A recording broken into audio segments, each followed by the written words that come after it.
Hello అండి. పాండురంగ మహత్యాన్ని తెలిపే భక్త జనాబాయి కథను చెప్పుకుందాం. ఒకసారి ఒక బ్రాహ్మణ కుటుంబం కార్తీక ఉత్సవంలో పండరీనాథుణ్ణి సేవించుకోవాలని పాండురంగ క్షేత్రానికి వెళ్తారు. ఆ బ్రాహ్మణ దంపతుల కూతురు పాండురంగ వైభవాన్ని చూసి అక్కడ్నుంచి కదలలేదు.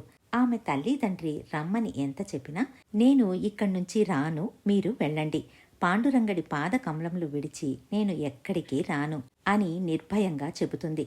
తల్లిదండ్రులు ఆమెను అక్కడే వదిలి వెళ్ళిపోతారు. తరువాత ఆమె దేవుడి ముందు కూర్చుని ధ్యానం ప్రారంభిస్తుంది.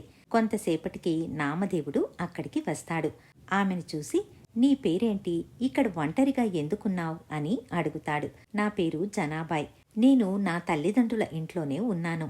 పాండురంగడే నా తండ్రి, రుక్మిణీదేవే నా తల్లి అని అంటుంది. తరువాత నామదేవుడు, తల్లి, నువ్వు మా ఇంటికి వచ్చి ఉండు, నీకక్కడ ఎటువంటి లోపాలు జరగవు, అక్కడి నుండి నువ్వు నిశ్చింతగా హరిభజన చేసుకోవచ్చు అని చెప్పి జనాబాయిని తన ఇంటికి తీసుకుని వెళతాడు. తల్లిని పిలిచి, అమ్మ, ఈ పిల్ల పాండురంగడి అంతరంగ భక్తురాలు, మనతో పాటు ఇక్కడే ఉండి స్వామిని పూజించుకుంటూ ఉంటుంది అని చెప్పి ఆ పిల్లను తల్లికి అప్పగిస్తాడు. అప్పట్నుంచి జనాబాయి భక్తి శ్రద్ధలతో మెలుగుతూ నామదేవుడి ఇంట్లో అన్ని పనులు చేస్తూ ఉండేది. ఇలా ఉండగా ఒకరోజు రాత్రి పెద్ద వాన గాలి రావడంతో నామదేవుడి ఇంటి కప్పు ఎగిరిపోతుంది. అప్పుడు పాండురంగడు తన సుదర్శన చక్రాన్ని అడ్డుపెట్టి ఇంటి లోపల ఒక్క చినుకు కూడా పడకుండా చేస్తాడు. అటుపై పడిపోయిన గోడలకు మట్టి కలిపి రాస్తూ ఉంటాడు. ఆ పని పూర్తి చేసి అక్కడక్కడ పడి ఉన్న చెత్తను పారవేస్తూ ఉండగా తెల్లవారిపోతుంది. నామదేవుడు నిద్ర మేల్కొని చూసి నివ్వెరపోయి, శ్రీహరి, ఇదేంటి అని ప్రశ్నిస్తాడు. దానికి పాండురంగడు జరిగిందంతా చెప్పి ఇంటి లోపలికి వెళ్ళి నామదేవుడితో ముచ్చట్లు పెట్టుకుంటాడు. ఇది చూసిన నామదేవుడి తల్లి గుణాబాయి పండరీనాథుడికి సాష్టాంగ నమస్కారం చేస్తుంది. అంతలో జనాబాయి కూడా వచ్చి, స్వామి, నువ్వెంతటి కరుణామయుడివి, మా కోసం ఎంత కష్టాన్ని అనుభవించావు అని పాండురంగడి కాళ్ళు ఒత్తుతుంది.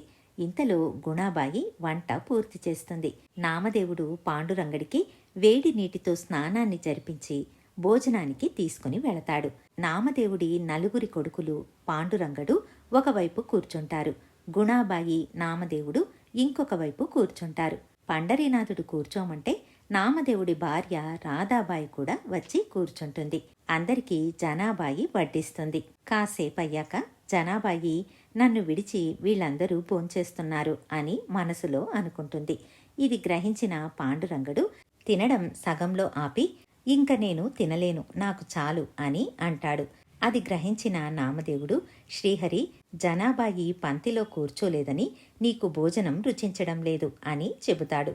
ఇంతలో అందరి భోజనాలు పూర్తి అవుతుంది. అందరూ లేచి చేతులు కడుక్కుంటారు. నామదేవుడి తల్లి గుణాబాయి భగవంతుడు తిని మిగిల్చిన దానిని జనాబాయికిచ్చి, ఇది బ్రహ్మాదులకు కూడా దొరకదు, పాండురంగడి అనుగ్రహము, నామదేవుడి కరుణ వల్ల నీకు లభించింది అని చెప్పి ఇస్తుంది.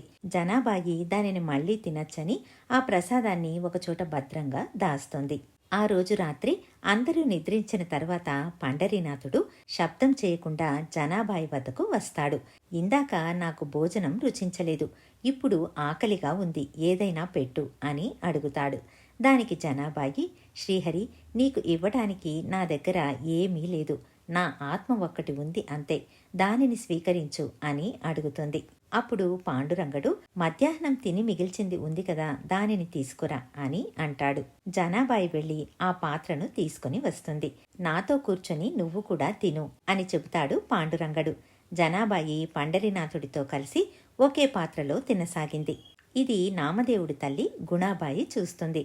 ఆమె నామదేవుడి వద్దకు వెళ్లి జరిగిందంతా చెబుతుంది.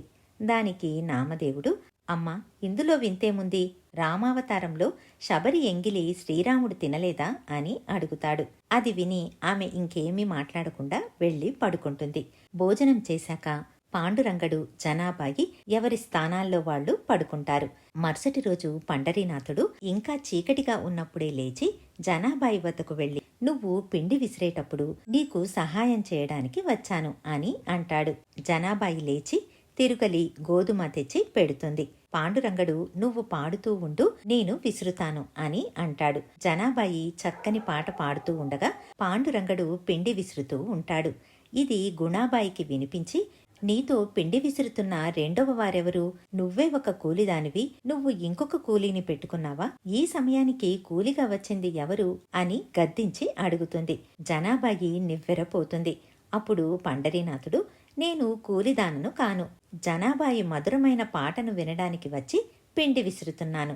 నా పేరు కృష్ణాబాయి అని చెబుతాడు. ఇది విన్న నామదేవుడు తల్లిని పిలిచి, అమ్మ ఇంక మాట్లాడకు.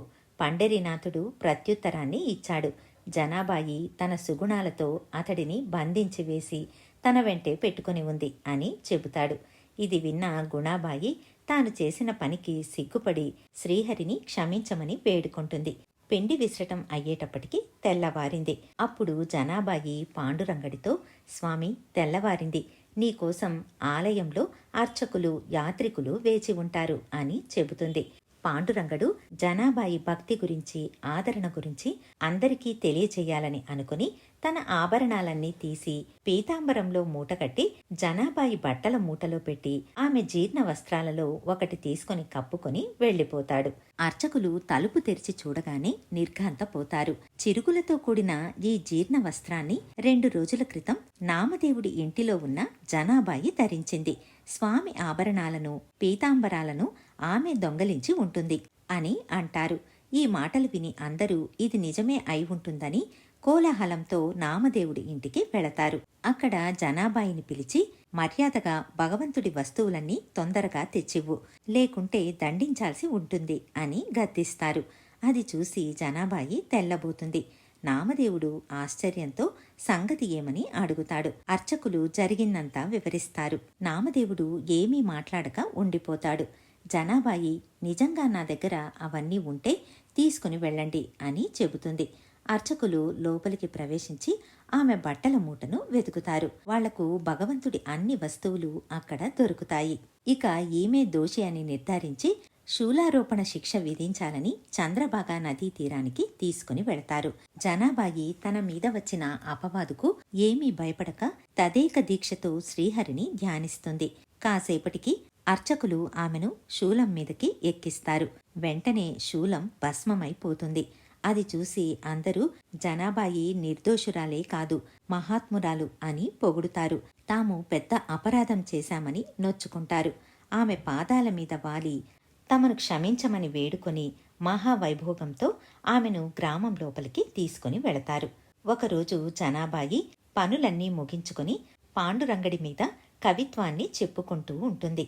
పాండురంగడు ఆ కవితా మాధుర్యానికి సంతోషించి తాటాకు మీద ఆ పద్యాలను రాసుకుంటూ ఉంటాడు. ఆ సమయంలో జ్ఞానదేవుడు తలుపులు తెరుచుకుని స్వామిని దర్శించడానికి వస్తాడు. అతడిని చూసిన వెంటనే రాసుకుంటున్న పాండురంగడు తాటాకులను దాచేస్తాడు. ఇది గమనించిన జ్ఞానదేవుడు అనేక విధాలుగా స్వామిని గుచ్చి అడుగుతాడు. చివరికి నిజం చెబుతాడు పాండురంగడు. అటుపై తాటాకుల మీద రాసిన జనాబాయి కవిత్వాన్ని చూసి జ్ఞానదేవుడు ఆశ్చర్యపోతాడు. మరుసటి రోజే జ్ఞానదేవుడు మిగిలిన భక్త శిఖామణులు అందరూ నామదేవుడి ఇంటికి వెళ్లి జనాబాయిని అనేక విధాలుగా గౌరవిస్తారు.